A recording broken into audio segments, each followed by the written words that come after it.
Everyone remembers that magical scene in Princess and the Frog, the one where Tiana's dream night at Charlotte's masquerade ball almost falls apart. Her handmade gown gets destroyed. Her dream of owning a restaurant seems more distant than ever, and she's standing there in tears, watching everyone else live the life she's always wanted. Then, out of nowhere, her best friend, Charlotte LaBouff, rushes in, radiant and full of energy, insisting that Tiana wear one of her dresses instead. It's a moment that feels warm and generous on the surface. A privileged girl sharing her riches with her hardworking best friend. But what if that's not all that's really happening? Because some fans believe the blue gown Charlotte gives to Tiana wasn't just a spare dress pulled from her wardrobe. According to this theory, the dress was never truly Charlotte's at all. It was actually made for Tiana from the very beginning. Now, in most tellings of the story, the moment is seen pretty simple. Tiana's dress is ruined, and Charlotte, being her generous, flamboyant self, grabs an extra gown and tells her to wear it. It's a gesture of kindness, sure, but not one that's particularly out of character for Charlotte. After all, Charlotte's wealthy, carefree, and used to having extra gowns to spare.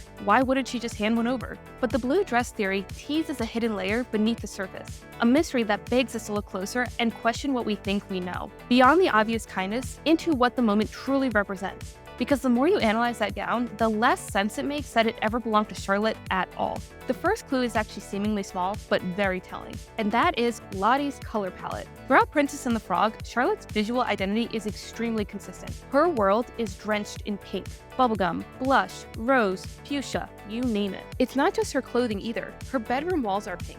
Her furniture is pink. Even her hair ribbons are pink. The color seems more than just a preference, it's like an extension of her personality. Charlotte is the embodiment of Southern belle excess. Her outfits are fluffy, dramatic, and hyper-feminine. They echo her loud, expressive character and her obsession with fairy tale glamour. Every scene she's in screams princess fantasy. But that blue gown, it is starkly different from everything else she owns. It's cool-toned, elegant, sleek, and very subtle. It doesn't belong in the same wardrobe as her other gowns, and it doesn't even come close to fitting her established aesthetic. Not only that, but the color blue, especially in Princess and the Frog, carries a very different meaning from pink.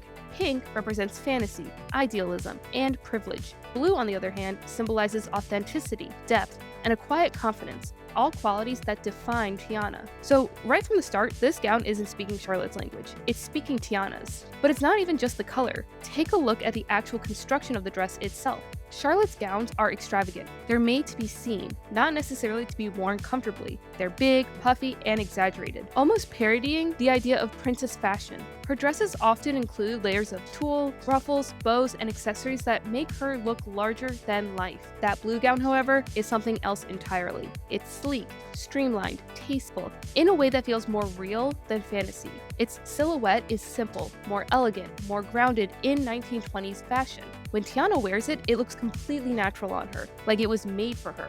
And that's the point. Charlotte's wardrobe is designed to project a version of herself she wants the world to see. Rich, perfect, and spoiled in the most endearing way. Tiana's aesthetic, by contrast, is about subtlety and self-respect. She values hard work over presentation. Even her dream restaurant design is built around simplicity and taste. So if this gown truly belonged to Charlotte, it would be a huge outlier in her collection. But if it was made for Tiana, it would make the entire picture make a lot more sense. The color, the cut, the intention, all aligning like pieces of a carefully thought out design.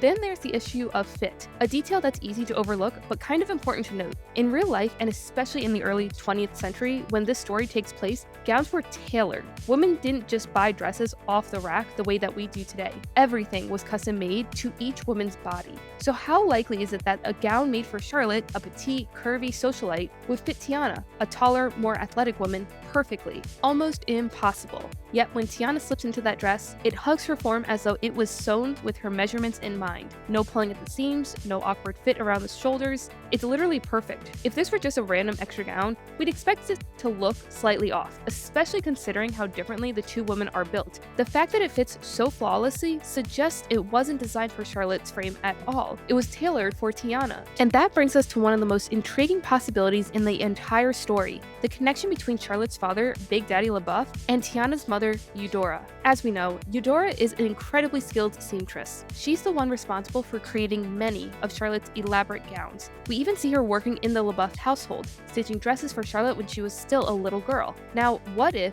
just maybe, Charlotte had asked Eudora to make something special, not for her, but for her best friend? There's actually a fan theory circulating that suggests that this wasn't just possible, but actually quite likely, one that points to subtle clues throughout the movie that make this idea hard to dismiss. Imagine this: Charlotte, knowing Tiana doesn't have the money for an elegant ball gown, secretly commissions Eudora to create one. She gives her the blue fabric, asks her to make something simple but beautiful, and tells her it's a surprise. It actually fits with Charlotte's character more than you might think.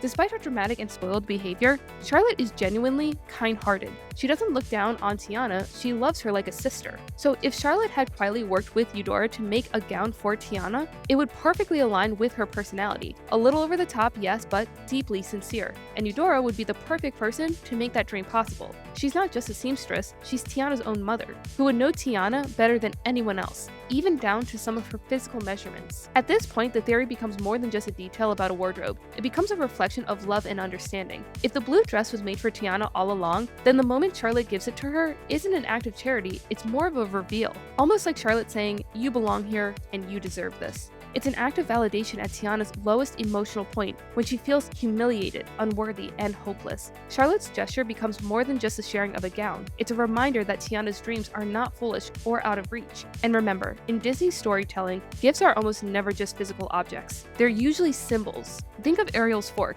Elsa's gloves, Mulan's hair comb, Belle's library. Each item carries emotional weight and thematic purpose. So it's only fitting that the blue dress becomes Tiana's version of that as well, a tangible expression of friendship, support, and the belief that she is a princess, even before she becomes one. Disney is famous for layering its stories with small, meaningful details. Nothing is random, especially in their color design, costuming, or animation direction. So while this might sound like a fan theory at first glance, it aligns perfectly with how Disney uses visual storytelling to communicate character growth and relationships. To me, the blue dress isn't just a plot convenience. When I look at it, I see two women from entirely different worlds connected by something more powerful than circumstance, a friendship that crosses boundaries of class, status, and expectation.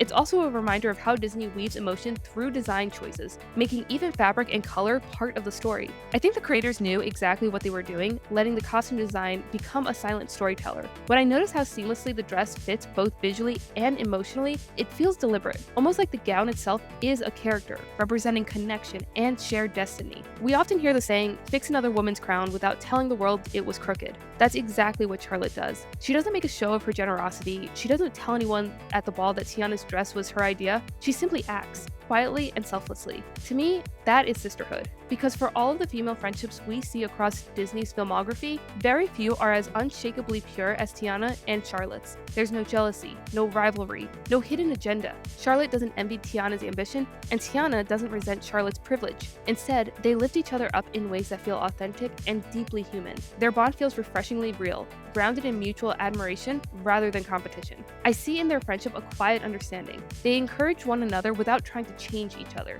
which makes their connection rare, even among Disney duos. It's the kind of friendship that reminds us how powerful genuine support can be, especially when it crosses the lines of class, personality, and dream. Taking a step back, looking at all of these tiny clues at once, a clearer, more complete picture begins to take shape. The common interpretation says Charlotte simply gave Tiana a dress because hers was ruined. But the blue dress theory points to something much deeper, rooted in friendship, intention, and love that goes beyond appearances. The gown was meant for Tiana all along, from its color to its fit, from its understated elegance to its emotional symbolism. Every thread points to intention. It was possibly commissioned by Charlotte through Eudora, designed with Tiana's heart and spirit in mind, and waiting for the perfect moment to reveal its purpose. For me, it wasn't about helping her get to the ball, it was about realizing that she belonged there all along. That's what I think true friendship looks like. It isn't loud or performative, it's quiet, intentional, and full of love. In that moment, I don't see Charlotte lending Tiana a dress, I see her lending confidence, her belief, and her unwavering support in one of Tiana's most challenging moments in the movie.